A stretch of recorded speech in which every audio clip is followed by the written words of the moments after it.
As part of the commissioning process and ongoing maintenance, the supply pipework must be flushed through at full bore to remove any debris or biofilm that may have built up.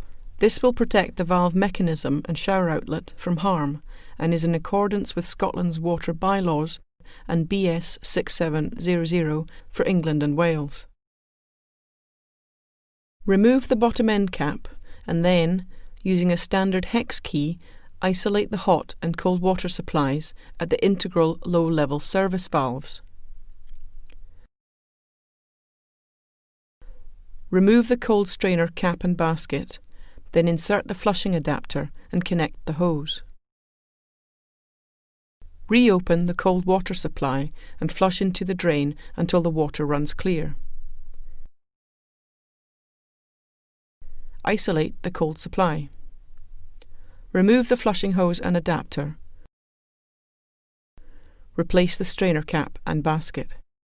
Repeat this process to flush the hot water supply. Reopen both water supplies at the low-level service valves and replace the bottom end cap. The same process may also be used to collect water samples as prescribed in Health Technical Memorandum 0401 from the Department of Health.